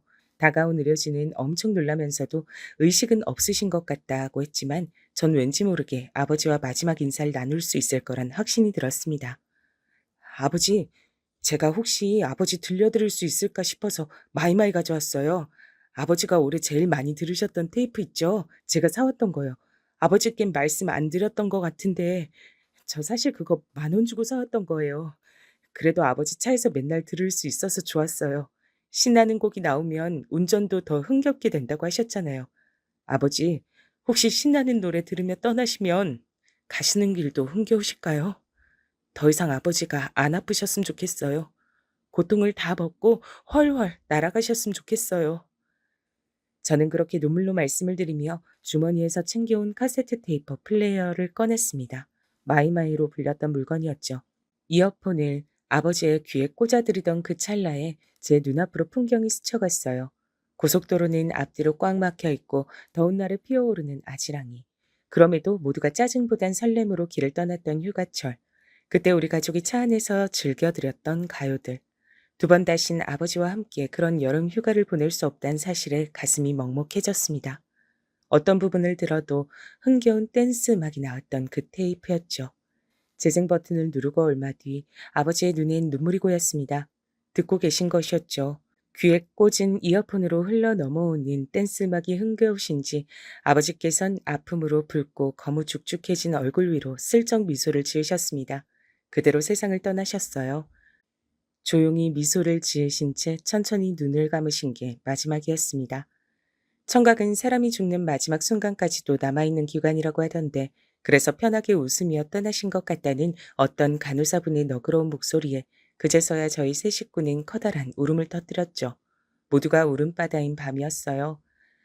아버지를 떠나보내고 한쪽 구석이 텅 비어버린 것 같은 가슴을 아는 채 다시 일상을 살게 됐습니다. 저희 가족의 가장 큰 별이 져버렸는데 세상이 놀라울 정도로 평온하고 아무렇지도 않게 굴러가고 있다는 걸 그때 체감하고서 기분이 얼마나 이상했던지 모릅니다. 제 우주가 무너진다 해도 이 세상의 진짜 우주에겐 아무런 타격이 없는 거더라고요. 세상은 정말 무섭고 차갑구나. 이런 세상을 아버지는 어떻게 살아오신 걸까? 친가는 특히나 돈도 없는데 그런 환경에서도 잘 이겨내고 결혼하시고 나랑 동생 낳으시고 비록 작지만 안락한 보금자리도 마련하시고 아버진 대단한 분이었어. 내가 아버지처럼 해낼 수 있을까? 더욱 의연해져야겠다고 생각했어요. 전 아직 어린 학생이었지만 본능적으로 제가 이 다음에 커서 든든한 가장 역할을 해야 한다고 마음을 먹고 있었습니다. 철없이 굴던 모습은 모두 저버린 채 앞만 보고 나아가기로 결심한 뒤 일을 악물었죠. 노는 걸 좋아하는 친구들을 다 정리하고 공부에만 매진했습니다. 동생은 아버지를 그리워하며 이따금씩 울적해했지만 어머니께서 씩씩하게 버티고 계셨으므로 그런 어머니의 모습을 보며 힘을 얻는 것 같았어요. 자식 새끼들이 있는 한 난 슈퍼어머니야. 내가 못 해낼 게 세상에 있을까 봐 두고 보라지. 전보다 더 열심히 보란 듯이 잘 살아줄 테니까. 어머니께선 친구분과 통화하시며 그런 말씀을 하셨죠. 전 그 소리를 듣고 마음이 든든했습니다. 쉬는 날 없이 어머니께선 일을 하셨던 걸로 기억합니다. 남의 장사를 도와주셨고 공장 일도 병행하셨죠. 꼭 그렇게 고생하며 일을 하셔야 하냐고 제가 언젠가 여쭤본 적이 있었는데 그때 어머니께선 고개를 가로저으시며 하루 24시간 1년 365일도 부족하다고 하셨어요. 돈 벌 생각을 하면 자는 시간도 아깝게 느껴진다 하셨죠. 그러면서 제가 대학을 잘 가는 것이 가장 큰 보람이니까 저보고 열심히 하라고 하셨습니다. 그 앞에서 결의가 솟지 않을 만큼 제가 불효자식인 건 아니어서요. 그 이후로 더 코피 쏟으며 죽어라 공부했죠. 이른 아침에 등교해서 자정에 가까운 늦은 밤중에 귀가를 했으니 입시 생활 동안 저는 집에서 잠만 딱 자고 거의 안 붙어 있었던 셈인데요. 주말엔 학원과 독서실을 다녔던 시기. 어느 날 제가 문제집을 챙겨서 나가려는데 어머니와 여동생이 옥신각신하는 소리를 언뜻 들었습니다. 제발 그 종이약 들은 상자 이제 좀 갖다 치워. 왜 자꾸 갖다 버리라고 하는데요? 내 거야. 내가 알아서 할 거야. 그러니까 상관하지 마세요. 그게 집에 아직 있단 생각만 해도 아주 기분이 우중충해지니까 그렇지. 사람 기분 잡치게 하지 말고 좋은 말로 할 때 버려. 돌아가신 아버지 위한 종이약이었는데 추억이 깃든 건데 어떻게 갖다 버리란 말 그렇게 하세요? 감정도 없으신가 봐. 의외의 내용이 들려와서 당황스러웠지만 나가야 하는 게 급했기에 우선 걸음을 서둘렀죠. 학원에서도 독서실에서도 어머니의 낯선 그 목소리가 자꾸 귓가를 울려댔습니다. 그러실 분이 아닌데 이상하다 싶었죠. 동생과 감정적으로 언쟁을 하시다 보니 우연히 그런 모습을 보이셨던 거라고 전 대수롭지 않게 결론을 내렸습니다. 그리고 이틀 정도가 지났을 때죠. 여느 때처럼 늦은 밤 집으로 돌아왔는데 동생이 슬쩍 다가오더니 저한테 종이학 상자를 내미는 겁니다. 나는 학교에 이걸 따로 둘 곳이 없어. 오빠 이번에 독서실 길게 끊었잖아. 혹시 거기다 둘 공간 없을까? 이걸? 왜? 그냥 집에 두지 않고서? 안 돼. 자꾸만 엄마가 이거 갖다 버리라고 하신단 말이야. 이걸 보면 기분 우울하고 짜증이 나신다 그래. 뭐? 이건 아버지를 추억할 수 있는 건데 어머니가 홧김에 그러시는 게 아니라 진심으로 그러시는 거라고? 너무 의외다. 어머니가 왜 그러시지? 이상하다. 그러실 분이 아닌데. 응, 오빤 정말로 몰랐구나. 엄마 그렇게 되신 지 꽤 됐는데. 다만 종이학까지 내다 버리라고 오만 짜증을 다 내실 줄 나도 몰랐지. 갈수록 신경질이 느시는 것 같아. 일이 너무 피곤하셔서 그런가 봐. 동생의 말을 듣고 속으로 많이 놀랐지만 공부가 급선무인 때였기에 일단은 생각을 떨쳐버렸죠. 제가 너무 민감하게 반응하면 동생도 생각만 많아질 것 같았고요. 애써 태어난 척을 했네요. 종이학 상자는 제가 잘 쓰지 않는 책가방 안에 넣어서 감쪽같이 감춰두는 것으로 했습니다. 하지만 마음 한구석에 자라난 불안의 싹을 완전히 지우기란 어려웠고 저는 종종 어머니께 괜찮으신지 여쭙게 됐습니다. 어머니, 요새 괜찮으신 거 맞죠? 많이 피곤해 보이시는 것 같아서 걱정이에요. 아휴, 우리 아들이 어느새 이렇게 든든하게 다 커서 그런 소리도 할 줄 알아? 그럼 난 괜찮아. 어머니께선 발랄하게 대답하셨어요. 주된 가사가 난 괜찮아, 나는 쓰러지지 않아인 가수 진주의 노래를 자주 흥얼거리셨고요. 유쾌하신 모습에 다행이라고 생각했습니다. 근데 어느 날 제가 또 그저 상투적으로 괜찮으신 거 맞죠? 이렇게 여쭌 적이 있었어요. 지나가는 말이나 다름없었습니다. 그런데 어머니께서 손에 쥐고 계시던 볼펜을 바닥에 팍 던지시며 소리를 지르신 겁니다. 괜찮은데? 나 괜찮다니까? 넌 대체 나한테 괜찮단 얘기를 몇 번을 물어대는 거야? 왜? 대체 왜 그러니? 어? 내가 안 괜찮단 소리 듣고 싶어서 그래? 아, 아니에요. 절대 그런 거 아니었어요. 죄송해요. 저는 몇 번이고 거듭 죄송하다는 사과를 드려야 했어요. 어머니께선 분이 안 풀리시는지 한참을 씩씩거리셨고 심지어는 욕을 중얼거리셨습니다. 쌍욕이라니. 처음 보는 어머니의 모습에 제가 무척 놀랬죠. 다음날 어머니께서 겸연쩍은 얼굴로 저에게 어제 일은 미안하다고 하셨어요. 내가 예민하게 굴었어. 우리 아들 공부해야 되는데 내가 방해가 됐네. 미안하다. 아니에요. 미안해하지 마세요. 제가 너무 별 생각 없이 굴었던 잘못이죠. 상황은 마무리됐지만 이상하기 전 엄마에 대한 걱정이 더욱 피어오르기 시작했습니다. 수능을 앞둔 때였기 때문에 공부에만 애써 집중하고자 했죠. 수능을 사흘 앞두고 동생이 저에게 줄 간식들을 예쁜 상자로 직접 꾸며서 만들어준다 했는데 그 소리를 듣고 제가 그냥 됐다 그랬습니다. 무엇보다 소중한 종이학 상자. 그걸 제가 갖고 있으니 그걸로 힘 얻겠다고 했네요. 그랬더니 여동생이 눈물을 훔쳤어요. 네가 어머니 때문에 걱정 많이 하고 그간 마음 많이 쓴 거 내가 다 알아. 나 수능 잘 볼게. 넌 앞으로 이 오빠만 믿어라. 호언장담을 날렸던 전 다행히 수능을 실수 없이 잘 봤습니다. 정말 날아갈 듯이 기뻤죠. 행복한 연말에 새 식구와 함께 영화관 나들이나 갈까 싶었습니다. 가족 영화가 개봉을 하길래 그걸 보자고 말씀드렸더니 어머니께선 눈살을 찌푸리셨습니다. 가족애를 강조한 영화 포스터부터 마음에 안 든다고 하셨어요. 난 그런 거 딱 질색이야. 보기 싫어. 그러실 분이 아니었는데 너무 충격이었지만 이젠 변한 엄마의 모습을 받아들여야 할 때가 된 것 같기도 했습니다. 전 목표로 했던 대학에 최종 합격했고요. 아버지 살아계셨을 때부터 제가 나중에 그런 대학에 가면 좋겠다. 그땐 장난삼은 허세로 말을 했던 바로 그 대학이었습니다. 합격 통지 받고 아빠 생각이 더욱 절절하게 나서 잠드신 곳에 찾아가 인사를 드리고 싶었어요. 여동생 생각도 그랬고요. 근데 어머니께선 거절을 하셨습니다. 거절 사유는 다름이 아니라 추워서였습니다. 아버지와 그렇게나 서로 죽고 못 살았던 부부셨는데 어떻게 이렇게 변하실 수가 있는지 속으로 너무 서글펐네요. 엄마께선 제 등록금이며 학비, 대학 생활비를 다 대줄 수 있어서 기쁘다고 그간 개고생한 보람이 있다며 제 대학 입학식이 끝나자마자 오열하셨습니다. 바닥에 엎어져서 우시는 바람에 주변에서 다 쳐다봤었죠. 그때 동생이 저에게 속삭였어요. 근데 엄마가 지금까지 몇 번 이러신 적 있었어. 마트에서 동생과 같이 장을 보시던 중에 우신 적도 있었다 그래요. 어느 노부부께서 둘 다 몸이 편찮으신데 서로 의지해서 걸어가는 뒷모습을 보시곤 바닥에 주저앉아 우셨다고 합니다. 부족했던 전 그때까지도 엄마께서 왜 그러시는지 미처 몰랐습니다. 이유를 알게 된 건 그때로부터 몇 년이 더 지나서 제가 대학을 졸업하기 직전이었습니다.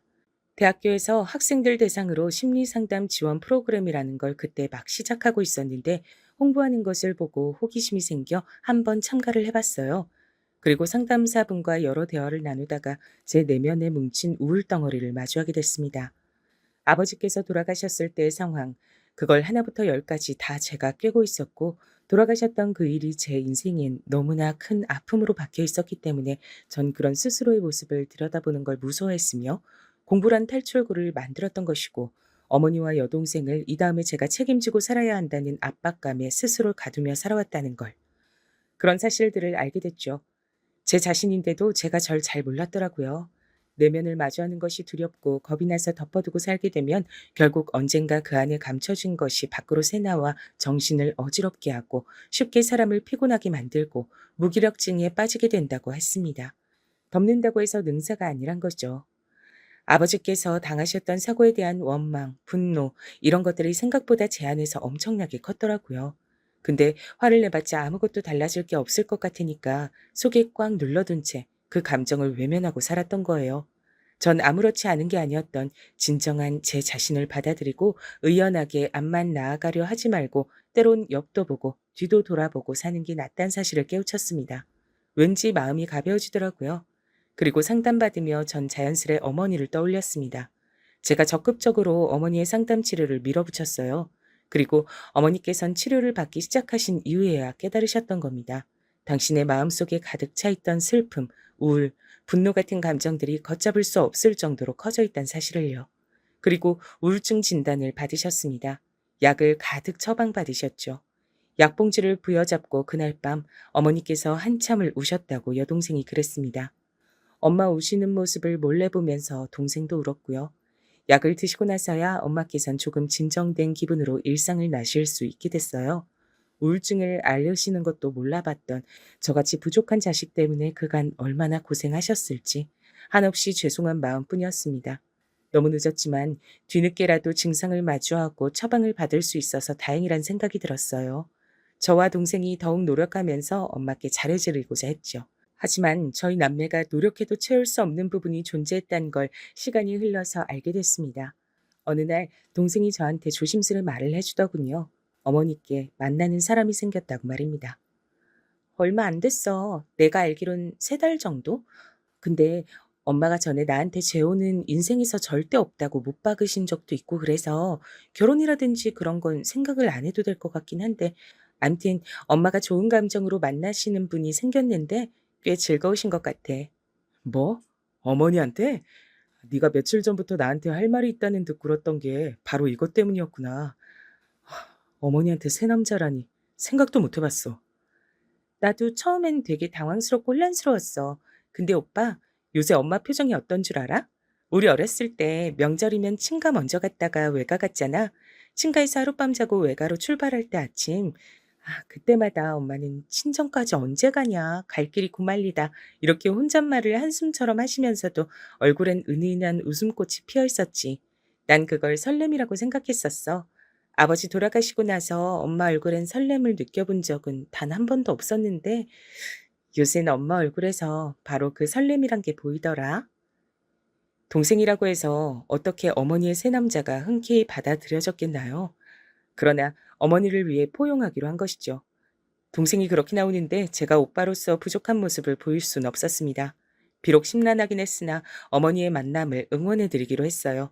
왜냐면 어머니는 저의 남매의 모친이기도 하셨지만 당신 인생의 주인공이기도 하셨으니까요. 어머니께서 만나시는 분은 어머니보다 연상이셨고 자식 하나를 두셨으며 병으로 배우자를 떠나보낸 뒤 2번 다시 재혼 의사가 없으신 분이었습니다. 그건 저희 어머니와 생각이 같았죠. 2분은 비록 법적으로 부부가 될 생각은 없으나 앞으로 서로 좋은 감정으로 의지하면서 잘 지내겠다고 하셨어요. 제 앞에서 어머니께선 딱 2가지를 말씀하셨죠. 미안하다. 그리고 정말 고맙다. 저는 말없이 어머니를 안아드렸습니다. 어릴 땐 어머니가 여장부처럼 보이기도 했었는데 제 품에 안기신 어머니는 너무 왜소했습니다. 그만큼 어머니가 나이 드신 것 같아 슬피기도 했지만 제가 어느덧 장성하여 엄마를 지켜드릴 수 있게 된 것 같아서 벅차기도 했습니다. 엄마께서 새로이 인연을 만나신 뒤 심적으로 안정되고 여유를 찾으신 게 보였어요. 그건 저희 남매가 채워드릴 수 없는 영역이었던 겁니다. 그 모습까지 보고 나자 저는 무의식적으로 저도 이제 결혼해도 되겠다는 생각이 들었죠. 좋은 짝을 만나서 가정을 이루고 멋진 남편이자 아버지가 되고 싶었습니다. 그런 생각을 가지고 만난 아내는 화사한 인상의 조용한 성격의 소유자였습니다. 솔직히 자기 시어머니, 시어머니의 남자친구, 시누이한테 처음 한 번에 싹싹하게 다 잘하기 힘든 건데 아내는 그걸 해내더라고요. 어머니께서도 아내를 무척 마음에 들어 하셨어요. 이런 며느리를 얻게 되다니 당신은 복도 많다고 하시며 결혼 생활에 간섭 안 할 테니 둘이서 알콩달콩 잘 살아보라 하셨습니다. 흔쾌한 허락이었죠. 여동생도 자기가 새언니가 마음에 든다고 하면서 이런 새언니라면 자기가 안심하고 유학길에 오를 수 있겠다 그랬습니다. 동생은 공부를 오래 하는 것에 뜻이 있더라고요. 대학원까지 갔을 때부터 알아봤어야 했는데 하다 유학까지 준비하는 걸 보고 제가 2손 2발 다 들었습니다. 그래서 동생을 위해 따로 모은 돈을 유학비로 선뜻 내어 주었고요. 저의 그런 행동을 보면서 아내가 되게 좋아했어요. 여보처럼 가족을 아끼고 사랑하는 남자랑 결혼해서 난 무척 행복한 여자라고 생각해. 세상에서 제일 가깝고도 먼 게 난 가족이라고 생각하거든. 가장 쉽고도 어려운 관계가 바로 가족 간 관계고. 그래서 난 아무튼 우리 여보가 가정적인 남자라서 그게 너무 좋아. 아내가 그런 말을 하는 이유를 왠지 알 것 같았습니다. 장인어른께선 건강이 안 좋으셨는데요. 아내가 조심스레 말을 하기론 장인어른께서 예전에 간 이식 수술을 하신 이유로 그렇게 되신 것 같다 그랬어요. 당신의 사촌 형이 옛날에 간 이식이 간절했을 때 장인어른께서 고민 끝에 해주셨다고 합니다. 그때 아내는 어려서 상황을 잘 몰랐고 장모님께선 반대를 하셨다고 해요. 근데 장모님의 반대 의견을 별로 효력이 없었어요. 이건 너무 부끄러운 얘기지만 우리 엄마가 그것보다 더 이전에 계모임을 잘못 드셨다가 돈을 한번 날리셨거든. 그것도 아빠 몰래 우리 집 돈을 거기다 넣어두셨다가 그렇게 된 거였어. 개똥 같고 누가 야반도주를 할 줄 알았다면 엄마도 절대 안 그러셨을 테지만. 암튼 그 때문에 온 집안 식구들이 한숨 짓고 난리도 아니었어. 그런 사고를 쳤던 장본인이니 발언권 따윈 없다면서 친가 쪽 어른들께서 우리 엄마를 무시하셨던 거야. 그래서 아빤 묘한 압박을 받으시면서 결국 간을 이식해 주셨지. 아내는 그때 자기가 어려서 뭘 잘 몰랐던 탓에 장인 어른을 말리지 못했던 걸 두고 후회하고 있었습니다. 죄책감마저 느끼고 있는 모양이었어요. 간 이식만 해준다면 하늘의 별도 달도 다 따다 줄 것 같이 굴었다던 사촌 형이라는 그 집은 3년 후 캐나다로 이민을 가버렸다고 합니다. 장인어른께 10원 한 장도 안 주었다네요. 돈을 주겠다 주겠다 말로만 계속 그러더니 뒤로는 이민 준비를 했던 겁니다. 심지어는 장인어른께서 간 이식 수술 이후 컨디션 저하로 힘들어하시자 그때부터 사람 마음 불편하게 그런 소린 왜 하냐며 그 집에서 화를 내기도 했었대요. 아내는 그것을 두고 갯돈 야반도주 사건이나 간 이식받고 이민 가버린 것들이나 뭐가 다를까 하며 한탄했죠. 일이 그렇게 됐으니 필연적으로 친척들 사이의 분위기가 뒤숭숭해졌죠. 어쩐지 아내가 결혼식에 올 친척들 많이 없으니까 아담한 예식장이 좋겠다고 했었는데 그런 이유였던 겁니다. 장인어른 간이식 때문에 아내는 자기 친가와 그 이후로 교류를 거의 끊고 살았고요. 그렇다면 아내의 외가가 남아있지 않겠냐고요? 이쪽은 약간 문제가 있었다고 합니다. 다름 아닌 장모님 때문이었죠. 계모임 사기를 당해서 돈을 날리셨던 이후 여전히 장모님께선 당신의 친정 식구들에게 가장 먼저 손을 벌리셨던 거예요. 나중에 다 갚겠다는 호언장담으로 친정 식구들에게 돈을 십시일반 거두어 내신 장모님께선 그걸로 날아간 생활비를 채우지 않으시고 도박을 하셨습니다. 돈을 한 번에 잃었으니까 얻는 것도 한 번에 얻으면 될 거라고 우리 엄마 그때는 생각이 그렇게밖에 안 드셨대. 뭐에 홀리셨던 건가 봐. 하지만 도박이 괜히 사회 악으로 불리겠나요? 장모님께선 단 이틀 만에 그 돈을 다 날리셨고요. 전말을 알게 된 장모님의 친정 식구들이 난리가 났었다고 합니다. 근데 얼마 뒤에 장인어른 간 이식 수술이 있었던 거예요. 그런 분위기 속에서 어떻게 장모님께 돈 내놓으라고 그분들이 계속 난리를 치실 수 있었겠나요? 그래서 다들 그냥 입 다물게 되셨다고 합니다. 하지만 간 이식 수술 이후 장인어른께선 시간이 지날수록 일상생활을 어려워하게 되셨고 장모님께선 연이어 안 좋은 일이 벌어진다며 참담해하셨고 그 사이에서 아내는 눈칫밥을 먹으며 학교 생활 중이었고 이런 우중충한 집과 엮이면 계속 손해만 보고 살 게 뻔하다고 판단이 들었던 거겠죠. 그분들이 다 그렇게 생각을 하시는 바람에 장모님께선 당신의 친정 식구들이 펼치는 외면 공작을 받고 사셔야 했습니다.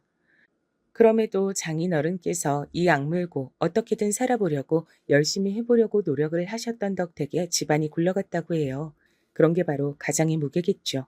억지로 버티면서 일을 다니셨고 장모님께선 그런 장인어른의 건강을 위해 식당 공부를 해가며 내조를 하셨고 꾸준히 알바를 하시면서 그렇게 사셨습니다.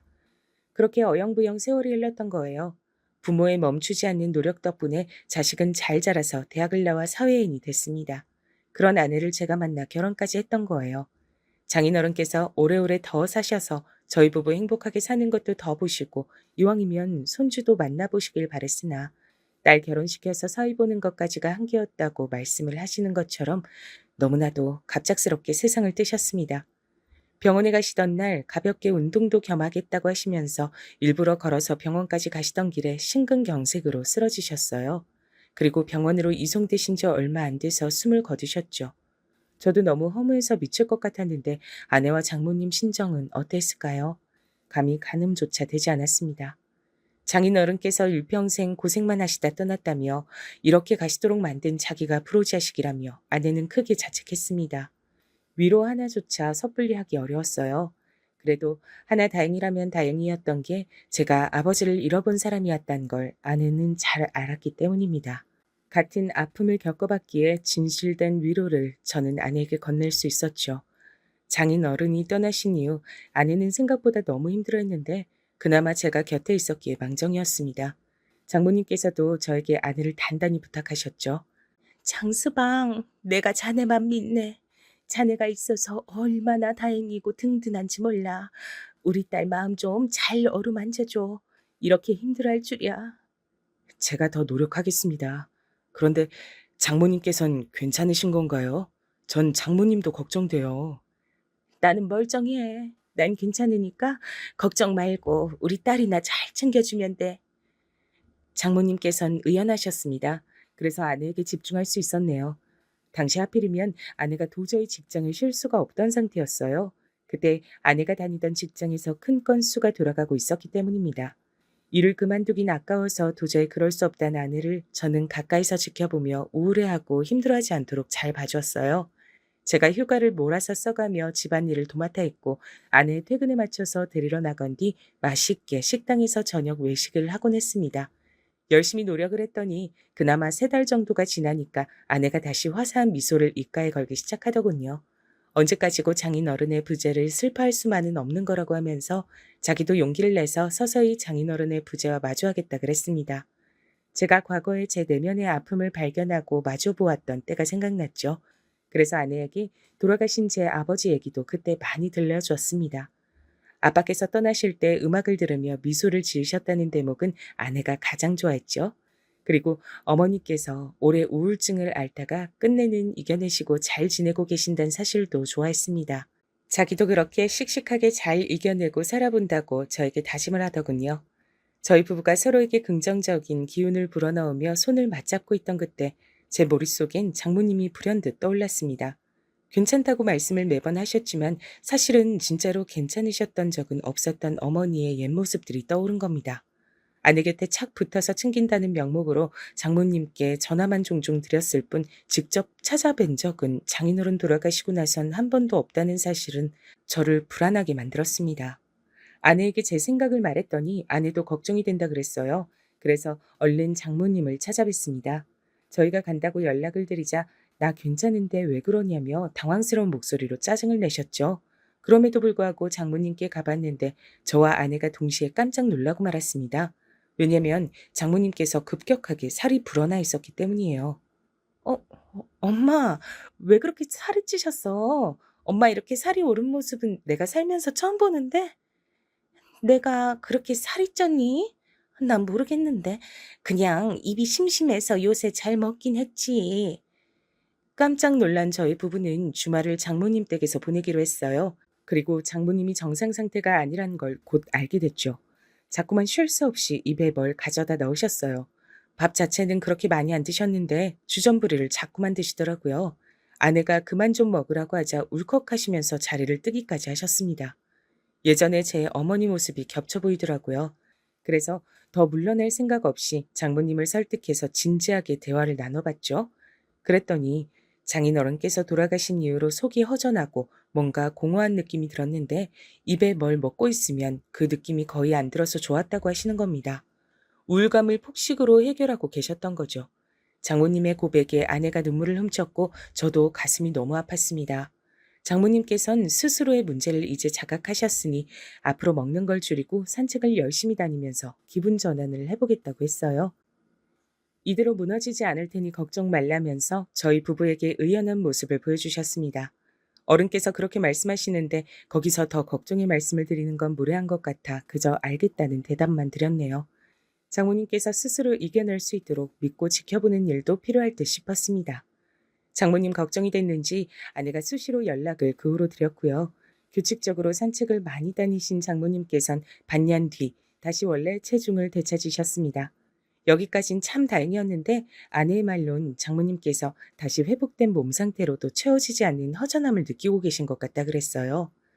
이제 영영 우리 엄마가 예전처럼 신명나게 웃으시는 모습까진 다시 볼 수 없을 것 같아서 그게 좀 겁나네. 내가 이런 말 하면 당신이 안 좋아할 수 있을 거란 건 알지만 조심스레 꺼내보는 건데 혹시 장모님께 좋은 분이 생긴다면 낫지 않을까? 뭐? 그럼 우리 엄마한테 남자친구를 만들어 드리잔 거야? 아내가 당황하길래 전 절대 나쁜 의도가 없었다 설명하며 제 어머니의 경우를 예시로 들었죠. 그랬더니 아내가 진지하게 고민을 하더라고요. 장인어른께서 건강 문제로 근 몇 년간 유독 고생을 많이 하셨는데 그렇게 되기 이전까진 장모님께선 이런저런 모임에도 많이 참석을 하시고 굉장히 사교적으로 일상을 보내셨단 거예요. 사람 만나는 걸 원체 좋아하시는 분이라 그랬죠. 꼭 그렇고 그런 사이가 아니더라도 우리 엄마하고 마음 잘 맞아서 즐겁게 시간 보내주실 분이 계시면 좋긴 할 것 같다. 우리 엄마 성격상 분명 도움은 될 거야. 장모님께 넌지시 이 문제에 대해서 운을 띄워봤더니 좋다 싫다도 안 하시고 그저 시큰둥히 하셨습니다. 그 모습에 일상에서 아무런 자극을 못 느끼고 살고 계시는 중이란 걸 짐작할 수 있었죠. 이제 산책도 덜 나가고 계신 것 같아서 저랑 아내가 장모님 댁에 갔을 때 일부러 함께 운동 가자고 권유도 드리고 그랬습니다. 그러다 어느 날 장모님 댁에서 멀지 않은 산책 코스에서 어떤 남자분을 마주쳤는데요. 장모님 연배로 보였어요. 저희 부부가 한 바퀴 달리기 하는 사이에 장모님께선 천천히 걷기 운동을 하셨는데 그러는 동안 그 남자분과 따로 대화를 나누시더라고요. 그걸 목격했죠. 그러더니 장모님 운동화 끈이 풀렸는지 그분이 몸을 숙여 그걸 묶어주시기도 했습니다. 짧은 만남이었지만 장모님의 얼굴엔 약간의 웃음이 걸려 있었어요. 전 옳거니 싶었습니다. 그래서 일부러 다음에 그 동네로 다시 갔을 때 그 남자분을 찾아봤죠. 운 좋게 뵙게 돼서 대화를 나눴는데 일에 빠져 사시느라 이날 이때껏 결혼도 안 하시고 혼자 사시는 중이라고 했어요. 그리고 마주쳤던 장모님을 기억하고 계셨고요. 두 분은 운동 같이 다니는 친구하시면 어떻겠냐 조심스레 여쭤봤더니 그분이 흔쾌히 좋다고 하셨습니다. 그래서 장모님께 이 사실을 알려드렸죠. 뭐? 장서방, 왜 그런 일을 멋대로 꾸며? 진짜 못 살겠네. 어휴, 그래서 내가 그 사람하고 언제 어디서 어떻게 만나면 되는데? 싫다고 하시면서 표정은 밝아져 계셨어요. 두 분이 서로 연락처를 주고받게끔 제가 해드렸죠. 장모님께선 즐거워하시는 눈치였습니다. 아내에게도 상황 보고를 한 뒤 칭찬을 들었고요. 장모님께서 오래하시며 지내시지 않고 새로 친구를 사귀어서 재밌게 일상을 보내시길 저희 부부는 진심으로 바랬습니다. 저희도 각자 일이 너무 바빠져서 장모님을 못 찾아뵙고 있다가 2달 정도가 지나서 가봤어요. 전화를 드렸는데 안 받으시길래 걱정이 돼서 저녁 시간이었지만 얼른 장모님 댁으로 향했던 겁니다. 그리고 저는 장모님 댁 집 안에서 펼쳐진 풍경에 놀라고 말았죠. 옆에서 아내는 작게 비명까지 질렀습니다. 왜냐면 저희 눈앞에 펼쳐진 건 도박판이었으니까요. 아주 본격적으로 여럿이 모여서 판을 벌인 상태였습니다. 뭐, 뭐야? 갑자기 연락도 없이 둘이 왜 들이닥쳐? 장모님께서 기겁하셨고 바로 옆자리엔 제가 소개시켜드린 그 남자분이 계셨어요. 도박판에 낀 사람들은 저희 부부 정체가 생판남이 아니라 가족이란 설명을 듣고 나서야 안심된 표정들로 다시 도박을 하기 시작했습니다. 아내가 몸을 떨면서 장모님께 다가가 팔을 잡아 끌고 집 밖으로 나갔어요. 저도 얼른 따라갔고 미친 듯이 추궁을 해대는 아내의 옆에서 장모님의 하는 수 없이 실토하신 내용을 들을 수 있었습니다. 충격적인 반전이 들어있었죠. 그 남자분 원래 장모님과 구면이었던 겁니다. 산책 코스에서 마주쳤을 때 서로 보고 어디서 봤더라 라고 했다네요. 여기서 어디라는 건 도박판을 말하는 것이었죠. 도박하다 잠깐 본 적 있는 얼굴임은 분명했는데 기억이 가물가물했단 거죠. 그런데 그걸 알 리가 없는 제가 두 분을 연결시켜드리겠다 그러자 두 분 다 잘됐다, 인연인가 보다 하며 좋아하셨던 겁니다. 두 분은 작당을 해서 흥겹게 도박을 다니셨고 하다하다 이젠 장모님 댁에서 아예 사람들을 불러다가 도박판을 까신 참이었어요. 엄마, 인생에서 다시 도박은 없을 거라고 나한테 예전에 분명히 그러셨잖아. 아내가 절규했습니다. 전 저 때문에 상황이 이렇게 된 것 같아 너무 죄스러웠어요. 우는 아내 앞에서 장모님께선 미안하다고 고개를 숙이셨고 오늘 후로 다시는 도박을 하지 않겠다고 하셨습니다. 아내가 현기증을 일으키길래 저는 더 거기 있을 수가 없어 얼른 아내를 챙겨 차에 올라탈 수밖에 없었죠. 이게 대체 다 뭔 일인가 싶었네요. 장모님께선 다음 날 저희 부부에게 연락을 주시며 도박 안 할 거다라고 재차 못을 박으셨지만 아내는 의심의 눈초리를 했습니다. 심정이 너무 두근거려 밤에 잠도 안 온다는 아내가 전 걱정이 됐고 차라리 사람을 붙여서 장모님을 살피면 안심이 되겠냐 물었더니 아내가 당장 그러고 싶다고 하더군요. 제가 벌인 일이나 다름없단 생각이었으니 책임지고 싶었어요. 그래서 돈 주고 사람을 고용해서 장모님을 주시하게끔 했습니다. 결과는 참담했네요. 장모님께선 늦은 밤마다 도박판을 찾아 외출을 다니셨죠. 끊지 못하셨던 거예요. 하늘나라에 계신 우리 아빠를 위해서라도 엄마를 멈춰야 돼. 그게 맞아. 그니까 우리 신고하자. 아내의 눈빛에 비장한 결심이 들어 있었습니다. 따를 수밖에 없었죠. 장모님의 행적을 주시하고 있었기 때문에 신고를 해서 현장을 덮치게끔 하는 건 어렵지 않았습니다. 도박에 빠지셨던 장모님의 중독은 그렇게 해서 간신히 막을 내릴 수 있었어요. 그 이후 옛날에 장모님께서 도박으로 돈을 다 날리시는 바람에 빌려준 돈을 못 받으셨던 장모님의 친정 식구들, 그분들이 나서 주셨습니다. 큰이모가 이번에 외할머니 계신 요양원 근처로 이사를 가시게 됐거든. 그러면서 그 이사 간 집에서 우리 엄마도 데리고 같이 사시겠대.